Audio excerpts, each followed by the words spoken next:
آج دنیا جس دور سے گزر رہی ہے، تاریخ نے شاید ہی اب سے پہلے ایسا کوئی دور دیکھا ہو۔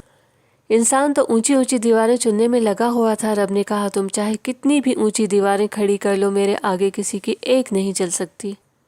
ایک وائرس جو آنکھوں سے نظر نہیں آتا، اس کے لیے سرحدیں، رنگ، روپ، بھاشا، امیر غریب کچھ بھی اہمیت نہیں رکھتے۔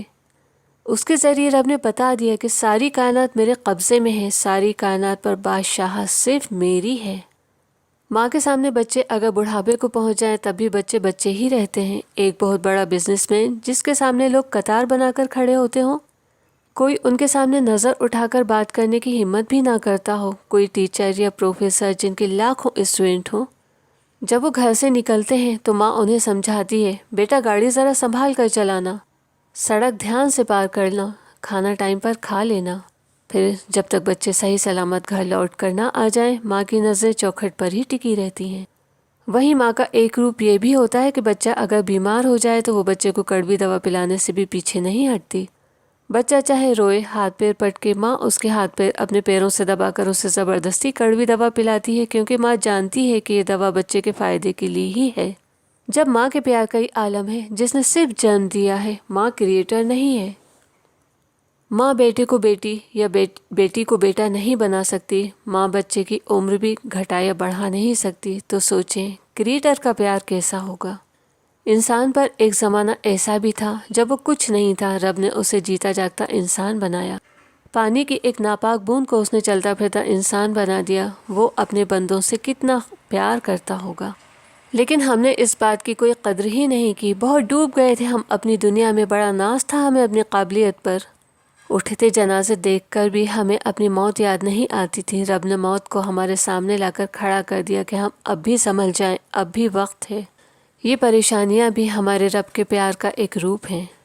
میں پچھلی کئی ویڈیوز میں ذکر کر چکی ہوں کہ کئی سائنٹسٹ ان سوالوں کا جواب تلاش کرنے میں لگے ہوئے ہیں کہ انسان کہاں سے آیا ہے، اسے واپس کہاں جانا ہے۔ انسان میں ایسا کیا ہوتا ہے جس کے نکلنے سے انسان مر جاتا ہے؟ سائنٹسٹ اس نتیجے تک تو پہنچ چکے ہیں کہ انسان کہیں اور سے آیا ہے، اور جہاں سے آیا ہے اسے واپس وہیں جانا ہے، لیکن کہاں سے آیا ہے، کہاں جانا ہے، یہ ابھی سائنس کے سامنے بھی پہیلی ہی بنی ہوئی ہے۔ سائنٹسٹ کا یہ بھی کہنا ہے کہ جو لوگ ان سوالوں کا جواب دے سکتے تھے وہ اب اس دنیا میں نہیں ہیں، اور جو جواب دینا چاہتے ہیں وہ کسی بھروسے کے لائق نہیں ہیں۔ اس ناچیز نے بھی کئی پروگرام اس طرح کے اٹینڈ کیے ہیں جہاں لوگوں کو ان سوالوں سے جوجھتے ہوئے دیکھا ہے، اپنے خون پسینے کی کمائی کا ایک بڑا حصہ ان سوالوں کے جواب تلاش کرنے میں لگاتے ہوئے دیکھا ہے، اور پھر خالی ہاتھ اپنے گھروں کو لوٹتے ہوئے بھی دیکھا ہے۔ جو جدوجہد، جو درد، جو تڑپ میں نے دیکھی ہے اسے میں لفظوں میں بیان نہیں کر سکتی، لیکن اس جدوجہد کی ایک ہلکی سی جھلک آپ یوٹیوب میں سرچ کر سکتے ہیں۔ ایک ویڈیو جس کا ٹائٹل کیا بھگوان / خدا ہے، خدا ہے تو کہاں ہے، بہت شاندار ویڈیو ہے۔ آپ اس طرح کی ویڈیوز ضرور دیکھیں، اس طرح کی ویڈیوز پر غور بھی کریں۔ یہ ویڈیوز آپ کو سوچنے پر مجبور کریں گی کہ ہم صرف زہر اگلنے والے لوگوں کو دیکھ کر اور سن کر اپنی انرجی اور ٹائم ویسٹ کرتے ہیں، ان کی باتوں کو دہرا کر خود اپنی زبان بھی خراب کیا کرتے ہیں، جبکہ رب کی اس زمین پر ایسے لوگوں کی بھی کوئی کمی نہیں ہے جو خود ہی اپنے آپ کو تراشنے میں لگے ہوئے ہیں۔ اس طرح کی ویڈیوز کے کمنٹ بھی ضرور پڑھیے، کس طرح لوگ اپنے آپ کو نکھار رہے ہیں، اپنے آپ کو برائیوں سے بچا رہے ہیں۔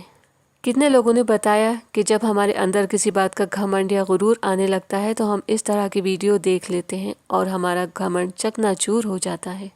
ایسے لوگوں کی دنیا میں کوئی کمی نہیں ہے جو خدا کو تلاش کرتے کرتے خود اپنے آپ کو اتنا تراش چکے ہیں کہ ایسے لوگوں کے لیے دل سے دعا بھی نکلتی ہے اور یقین بھی کیا جا سکتا ہے کہ جس دن یہ اپنی منزل پا لیں گے انشاءاللہ ڈائمنڈ بن کر دنیا میں چمکیں گے، اور ان کی چمک سے ہر اندھیرے میں بھٹکتا ہوا انسان فائدہ حاصل کرے گا۔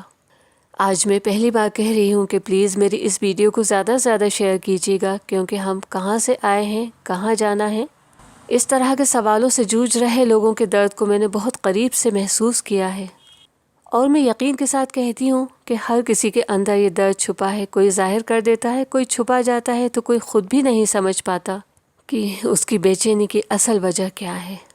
اس ویڈیو میں ان سوالوں کے جواب دینے کی کوشش کروں گی، لیکن یہ ہرگز نہیں کہوں گی کہ آپ میری باتوں کا یقین کیجیے۔ ہاں، یہ ضرور کہوں گی کہ آپ میری باتوں کو کسی عام انسان یا کسی گروپ لیڈر کے پاس جا کر ٹیلی نہیں کیجیے گا۔ میری ہر بات آپ اپنے کریٹر، اپنے رب، اپنے گاڈ، اپنے ایشور، اپنے خدا سے ڈیلی کیجیے گا۔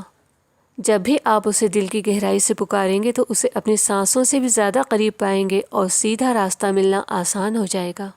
یہاں میں کسی عام انسان یا گروپ لیڈر کے پاس جا کر ٹیلی کرنے کے لیے اس لیے منع کر رہی ہوں کیونکہ آج کے دور میں ہر کہیں نجات یعنی موکش دلوانے کی دکانیں کھلی ہوئی ہیں۔ خدا نخواستہ آپ کسی غلط دکان پر پہنچ گئے تو آپ کی پریشانیاں بڑھ سکتی ہیں، کیونکہ آج ہر کسی نے اپنے اپنے گروپ بنا رکھے ہیں اور ان کی پہلی کوشش ہوگی کہ آپ ان کے گروپ کا ایک حصہ بن جائیں اور لوگوں کو گھیر گھیر کر ان کے گروپ میں لے کر آئیں۔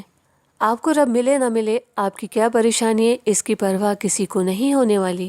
سائنٹسٹ یوں ہی تھوڑی کہہ رہے کہ بھروسے کے لائق کوئی نہیں رہا۔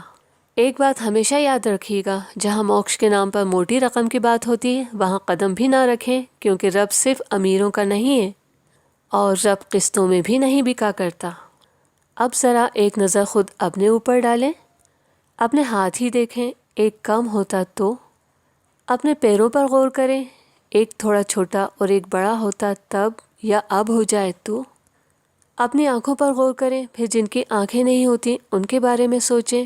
اب تھوڑا ڈیپ میں چلیں، کسی کے برین میں ذرا سی خرابی آ جائے، ہارٹ میں بلاکیج ہو جائیں، لنگز، لیور، کڈنی میں تھوڑا سا کچھ مسئلہ آ جائے، تب ان کی مرمت کروانے کے لیے کتنی بھاری قیمت چکانا پڑتی ہے۔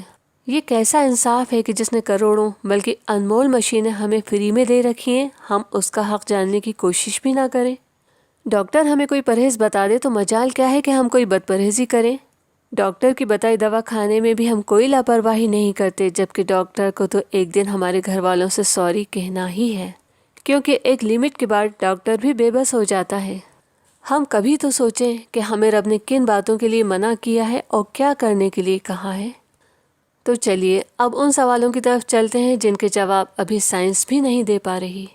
شریر یعنی جسم اور روح یعنی آتما یا سول کے ملنے سے انسان بنتا ہے۔ جسم اور روح کی جدائی کو موت کہتے ہیں۔ ہر جاندار کو موت کا مزہ چکھنا ہے، کوئی چاہے رب کو جھٹلا دے، جنت دوزخ کو نہ مانے، موت کو کوئی نہیں جھٹلا پاتا۔ جسم مٹی سے بنا ہے اور روح رب کے پاس سے آئی ہے۔ جب انسان مرتا ہے تو اسے دفنایا جائے یا جلایا جائے، جسم خاک سے بنا ہے، خاک میں مل جاتا ہے اور روح رب کے پاس پہنچا دی جاتی ہے۔ روح کبھی مرتی نہیں ہے، اس لیے جو مر جاتا ہے اس کی آتما کی شانتی کے لیے دعائیں ہوتی ہیں۔ اس میں ایک اشارہ اور چھپا ہے کہ آتما اشانت بھی ہو سکتی ہے، اس لیے اس کی شانتی کے لیے دعائیں ہوتی ہیں۔ دنیا میں کسی مرنے والے کے لیے کوئی ایسا آیوجن نہیں ہوتا جس میں اس کے جسم کی سلامتی کے لیے دعائیں کی جاتی ہوں، کیونکہ اس جسم کا کوئی وجود بچنا ہی نہیں ہے، اسے خاک میں ہی ملنا ہے، جسے ہر کوئی نکھارنے اور سنبھالنے میں لگا رہتا ہے۔ اور روح جسے ہمیشہ رہنا ہے، اس کی کوئی پرواہ نہیں۔ یہ نادانی نہیں تو اور کیا ہے؟ انسان جس روٹی کے لیے دن رات محنت کرتا ہے، اس روٹی کا ذائقہ زبان پر کتنی دیر رہتا ہے، پھر وہ پیٹ میں جا کر چند گھنٹوں میں کیا روپ لے لیتی ہے۔ انسان کو اپنے لباس پر بڑا فخر ہوتا ہے، لیکن کفن سے کون بچ پایا ہے؟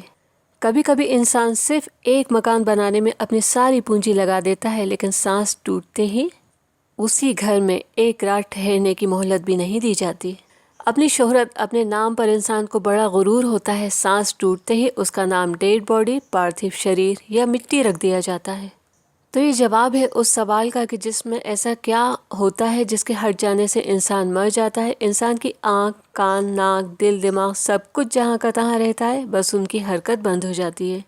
ایک روح کے ہٹنے سے سب کچھ تھم جاتا ہے۔ اس طرح روح کی امپورٹنس بھی سمجھ میں آتی ہے۔ روح یعنی آتما کے ہٹنے سے انسان جب اپنی ایک پلک بھی نہیں جھپکا سکتا، تو یہ سوچنا بھی کتنی بڑی نادانی ہے کہ کائنات یوں ہی آٹومیٹک چل رہی ہے۔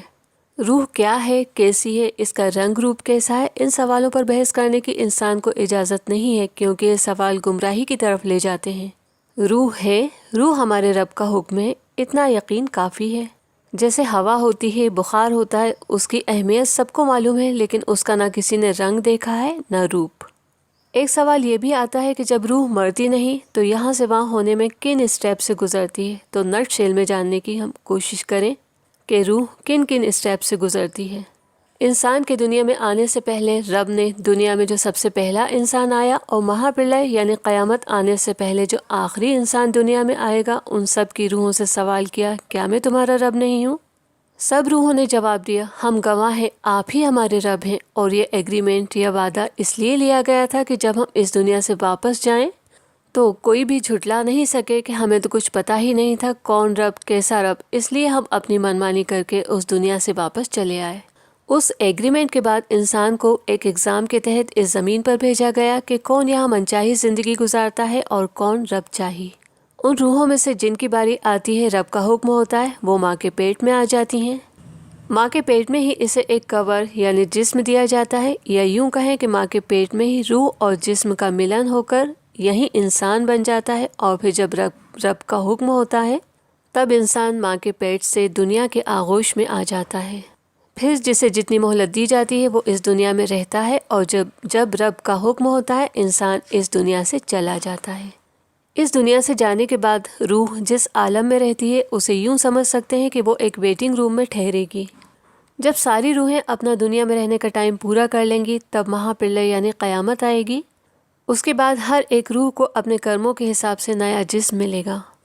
اس دنیا کا بہت حسین انسان وہاں کا سب سے ڈراونا اور بدصورت انسان بھی ہو سکتا ہے، اور یہاں کا بہت بدصورت انسان اپنے کرموں کی بنا پر وہاں بہت خوبصورت بھی ہو سکتا ہے، بلکہ ایسا ہی ہونا ہے۔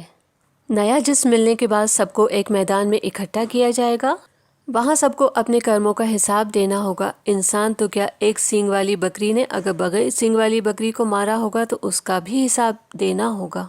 انسان کو اپنی ایک ایک سانس کا حساب دینا ہوگا کہ یہ زندگی رب چاہی گزاری یا من چاہی۔ اپنے رب سے کیے گئے ایگریمنٹ میں ہم کتنے کھرے اترے یہ تو سانس ٹوٹتے ہی سمجھ میں آ جائے گا، کیونکہ سانس ٹوٹتے ہی سب سے پہلا سوال ہمارے سامنے آئے گا کہ تمہارا رب کون ہے۔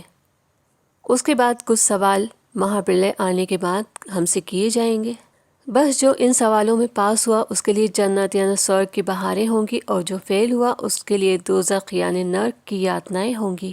پھر ہم سب کو اپنے اپنے اصلی گھر یعنی جنت یا دوزخ میں پہنچا دیا جائے گا۔ اس کے بعد موت کو بھی مار دیا جائے گا، پھر اس کے بعد کسی کو کبھی موت نہیں آئے گی۔ میں آپ سب سے ایک سوال کرتی ہوں، کوئی تو ہوگا نا جسے آپ بہت پیار کرتے ہوں گے اور وہ اب اس دنیا میں نہیں ہوگا؟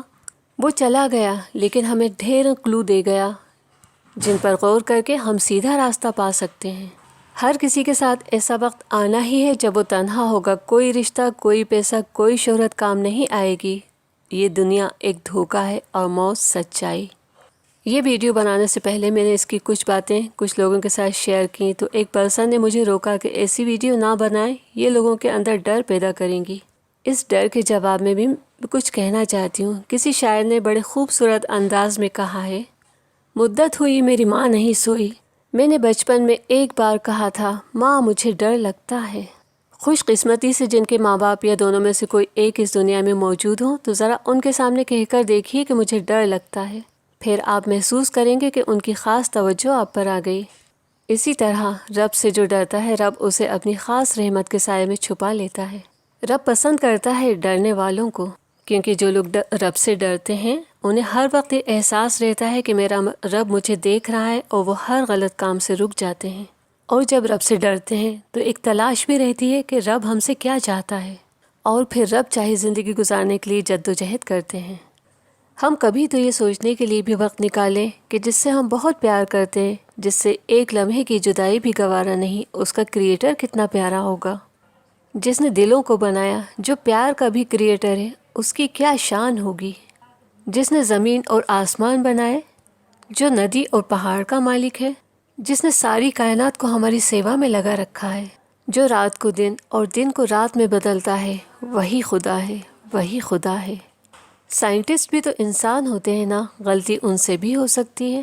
دیکھیے نا، ایک لمبے عرصے تک ہمیں یہ بات سکھائی اور پڑھائی گئی کہ انسان بندر میں سے آیا۔